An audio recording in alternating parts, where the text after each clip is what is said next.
Welcome. I'm Mary Jo Lavand, Director of the Thrive Learning Center at Notre Dame College. I'm here today with Linda Gorczynski and Mary Jo ONeill from Hickman and Louder. I'm going to let them introduce themselves and tell you a little bit about what they do at Hickman and Louder. My name is Linda Gorczynski. I'm a special education attorney at Hickman and Louder, so I help students and families with special needs get what they need in the school setting and in the college setting. My name is Mary Jo ONeill. I'm a parent advocate and I help parents through the IEP process. I make sure that their child receives the accommodations and specially designed instruction that's required because of their disability. Thanks for being here today, ladies. We're here today. We have a few questions we want to ask you. People who are looking for their children to go on to college who have been served under an IEP in K through 12 kind of wonder what the environment looks like in the college arena. So we thought that you would be some great sources for us to let the parents hear what you are seeing from the college arena. So I'm going to start with you, Linda. Okay. What is the main difference between special ed in high school and college? So in high school, the IDEA law governs, and that is the basis for IEPs. So a school district will do a full evaluation, do this ETR report, determine what the student's needs are, and then based on that report, they're obligated by law to provide an IEP that meets that student's needs. So we're talking time with intervention specialists, maybe some itinerant service providers like speech or physical therapy, occupational therapy. They have to set goals. There are very specific time frames and time limits and legal obligations that they must provide to those students. And they're obligated to make sure that that student is making adequate progress in light of their own individual needs. None of that exists in college because that law doesn't apply in college. But what does apply in college is if a student has a disability and they need accommodations, they are entitled by law to those accommodations. And those accommodations would be similar to those accommodations that are listed under the student's IEP, or if the student had a 504 plan, it's those kinds of things. Maybe some extended time, read aloud text, things of that nature. But the student has to come to the university and let them know that they have a disability and provide the documentation. It's on the student to do that. So that's a big shift for the student, right? Yeah, very big. At the age of 18, they have to become a very strong self-advocate. And as we know, we all try to kind of lead them into that direction. But at 18, are any of our children really good self-advocates? And now we're asking these students who have had support to go into this new environment and ask for all of this by themselves. Yep, it's adulting right up front, Yeah. right? Because even though students can tell the college or university, it's okay for my mom to have access, colleges and universities aren't emailing mom and dad. They aren't sending report cards to mom and dad. They aren't doing any of that. So if the student wants their parent involved, they're going to have to forward every email and invite the parents to different conversations, which they can do. But again, it's on the student to do that. Right. So Mary Jo, tell us what it's like at Notre Dame College. What does Notre Dame College do above and beyond what the law requires? Well, Linda was talking about the IEP that's, in place for a student in the K through 12 environment. So what Notre Dame has done over the 15 years that we've been in existence is we've kind of taken that IEP format and we've transitioned it to the college setting. So the Thrive Learning Center is basically a comprehensive level of support for students, which you don't see in many, if not most, college environments. So we are very unique in what we do because we know the students have been supported in their younger academic years and we want to continue to support them. We know they're bright, we know they're articulate, so we want to keep doing that. So we are kind of like the IEP for the college student. And what we do is we have a center. It is fee-based, so you get additional support based on those fees. And those supports encompass 4 different areas. We call them our 4 pillars. And those 4 pillars are academic. So in the academic area, we have professional tutors, not peer tutors. And those professional tutors are subject specific, so they know content. On top of that, we don't call them tutors, we call them instructional advisors because we give them a lot of professional development in understanding how students with learning differences actually learn. So it's a very individualized approach to the student who is using our services. Secondly, we do a lot with their executive functioning and organizational needs because we know that learning differences go hand in hand with those needs. So we have progress advisors that meet with our students on a weekly basis, and those progress advisors help our students to organize, help our students to continue to self-advocate, and help them to do those things that they seem to still need support in. Because we know that once they graduate from high school, they are not automatically just like every other student. Our third area is career support, because the end game is that we want our students to go out and have a fulfilling career, whatever that looks like for them, whatever success looks like for them. So we help them with their internships, we help them with their job search. We actually just help them figure out what it is they are interested in and what they'd like to do for the rest of their lives, or maybe for the next 5 years, because we all know we don't necessarily pick, that major that's going to carry us through the rest of our lives. Mhm. And finally, what we have seen over the past 15 years is that counseling and emotional and social support is really important. So we have counseling services built in, because the anxiety and stress that goes along with any student coming to college or being in college and beginning to adult and beginning to become truly independent comes with a lot of emotional and social support that's needed. So we have counseling services as well. So we're very proud of our program, because we hope we're taking that next step for these students who have been supported for so long. So it sounds like you take the accommodations from high school, you look at them, and you see what you have here at Thrive, and you match that student with the appropriate need. Absolutely. Find And that success. we don't only do it in the classroom setting. We have 36 testing and classroom accommodations. So we know that they're going to be supported in that way, but we also support them in their life. Right. And in their social and emotional. So that's how we kind of help the process along. Fantastic. So in meeting the legal needs by fulfilling the accommodations and then going above and beyond that and offering additional services so that the student can still go, because even by law, if they're not required to provide it, you do provide it, and it's an add-on service that they can get. Absolutely. We think they're entitled just as everyone else is. So moving on. Linda. Yes. What does a student have to do to get help in college? Well, you have to establish, you have to go to somebody in the special needs office, whatever they call that, and you have to tell them, I have a disability. And you have to tell them what you need, what type of accommodations that you need, and then kind of follow their process in terms of they may require forms of you, they may require you to have a doctor complete something that says that you really do need those things because of your disability. And then you complete those forms and they provide them to the university or college, and then they make a determination as to whether or not you have proven your need, and they can provide those accommodations to you. Once that's done, they should give you some type of documentation that shows what's been approved, and you have to hang on to that.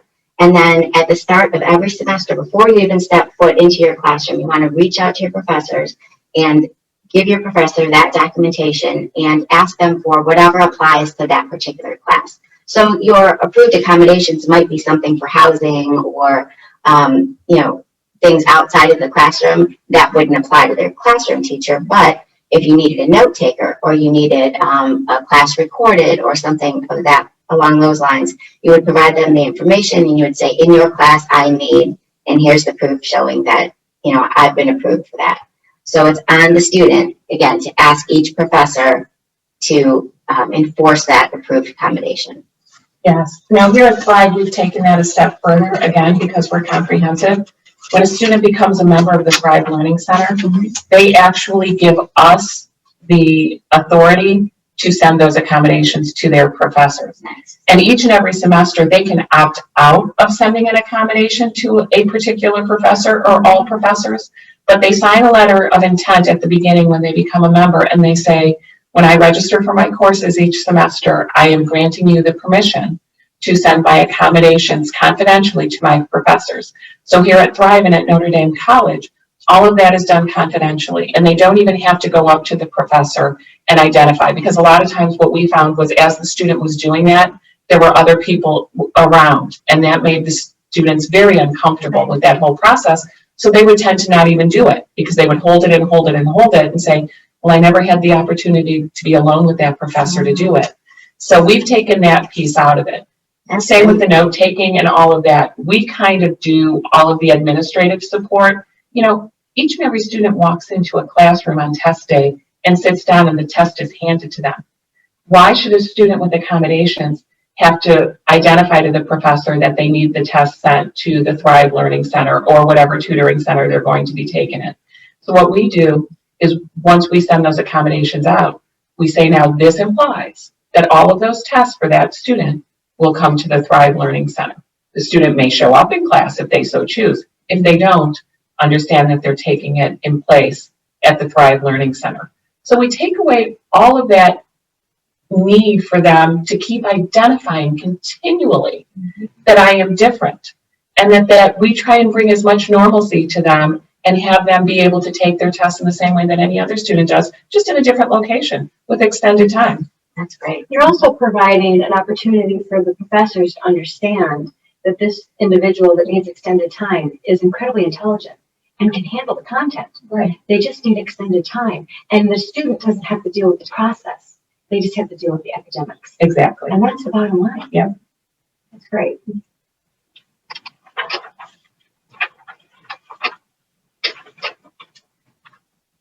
So what kind of accommodations can a college student qualify for? So that is a very individualized question. And at this point, I'm going to say that the student is coming to tour here at Notre Dame College. They're walking into Thrive. They know they're looking at Notre Dame College as this is an option for me. I'm going to suggest that they look at who they are and their disability and how it affects their academics, accessing the academics. So what do I need as a learner? So think of the dorms. Do we need air condition, near an elevator, a single room? What does that student need to access the academics? The other one would be dietary needs, allergies, limitations. When you look at the cafeteria, do you see that there are limitations within that cafeteria? Do we need to address them so that child can access the cafeteria? Let's think of scheduling. A lot of students need breaks. So you need to let the center know that I'm going to need breaks. So when they do scheduling, they make sure that they web that in within your classes. You have that break time. If you need to exercise between classes just to kind of take a deep breath so you can gain the information in that next academic setting, you need to let them know. Accommodations such as extended time, notes before class, the PowerPoint, speech to text, assistive technology, audiobooks, whatever that may be. The student needs to look at their disability and what they need to access the academics so that moving forward they can share that, and then the center can look to them and say, absolutely, we will definitely help you in this with this situation. So accommodations will differ, and it might look a little different. Your accommodations from high school might look a little different from college, something like notes versus PowerPoints. You might get the PowerPoints from professors, you might not get notes. So you need to look at what you're asking, but then how is it received? Right. And is it useful to you? Because a lot of times we see that, you know, note-taking was a very useful accommodation in high school. But like you said, PowerPoints or tape-recorded lectures are much more useful in college because the amount of information being disseminated in a smaller amount of time, you know, means if I can tape record that class instead of having someone else's notes who thought this was important but maybe didn't catch the piece that I missed, Right. It makes a big difference because I can go back through those tape recorded classes and take out the pieces that I need and re-listen to what I didn't catch while I was writing my own notes. It also makes them much more active listeners in the classroom, we found. So one of the things we've done, like you said, is we've looked at what our courses are here at Notre Dame, and we've kind of carved our accommodations to meet those.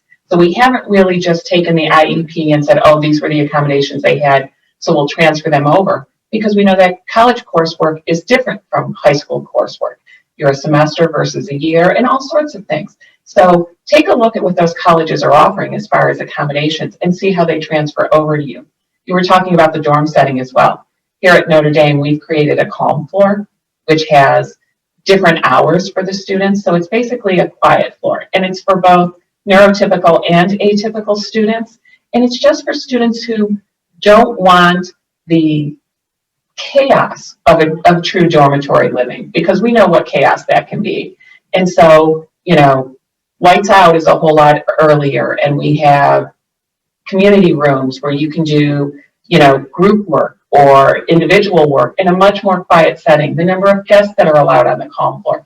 And each year those rules change based on who's on the floor. So you get to kind of choose what your needs are as a group and a community. And I think that's a really great learning experience for them Part as of the well. process. Yeah. Yeah. So, The other thing you spoke to was the fourth pillar, and what if there's medical needs? Right. The student needs to know where the closest pharmacy is, Mhm. where they might have a need where they need to talk to a doctor or specialist. You would set them up with the specialist within this area or the colors. Mhm. You adjusted the mental health piece, where you would help the students with a counselor, finding a doctor in this area or the pharmacy if need be. right. Yeah. Now we try and meet them where they are in all aspects of their life. So we hope we're doing a good job of it. Is there anything that high school students looking to go to college should do now to prepare? Yes, make sure that that IEP and the most recent ETRs are done every 3 years. So the most recent ETR and the most recent IEP really reflect that student's needs. And I know oftentimes when kids get into their senior year, both parents and the kids, they want to get rid of as much of those accommodations and services as they can. It feels good to get rid of that. You need less and less as you get older. But I just encourage everyone to pause a minute and think about their college environment. If something on their IEP was being able to navigate the hallways and find their way around, or maybe they've mastered that in the high school setting, but going to college is going to be a whole different ballgame. So maybe you want to keep that goal on there, thinking ahead to college, that you are going to still need that in college. So really have that college in mind when you're doing your last ETR and your last IEP. And, Mary Jo goes with students all the time to those meetings to kind of help guide families in terms of, what is really important and force families to think about that college setting before you make drastic changes to your IEP and ETR in those final years. Recently, I was just attending an exit IEP meeting, and the intervention specialist was spot on. She talked to the student face to face and said, okay, so now this is what you had here. It's going to look a little different in college. How can we word it so someone else understands? Share with us on what it really looks like to you so we can make sure that someone else understands it. To me, I thought that was an ideal situation for that student. Well, That's huge. yeah, and I think you guys bring out some really good points. First of all, don't miss your exit IEP and ETR meeting. That's right. Most certainly go for it, whether you're considering going to college or not. You have that there. And secondly, the student needs to be there. I know so many times parents kind of want to do this on their own without the student, but the student absolutely needs to be there, and they need to know going forward what it is and what it's going to take for them to be successful. Absolutely. I think an important piece for students to remember as well is the law is there, and that's great to have that support. And the services that Notre Dame offers on top of that, that's great to have that support. But don't always wait for somebody to fix it for you. Mm-hmm. If it's easier to nudge the person next to you in class and go, hey, can I borrow your notes? That's a real life way to fix your problems, right? Because when you're out of college and you don't have this, a support center, the Thrive Center, Yeah. or to back you up, you're going to have to do those things. So students should really think about that, meeting their own needs, taking control of their lives, and finding the easiest and quickest way to meet their needs so that they can move forward and get what they want. Absolutely. And when asking for those accommodations, ask with confidence. You don't need to apologize. Ever. I agree 100%. Well, thank you. This was a Thank great you. discussion. Thanks for and having us. I hope that we can continue this on other topics as well. Thank you.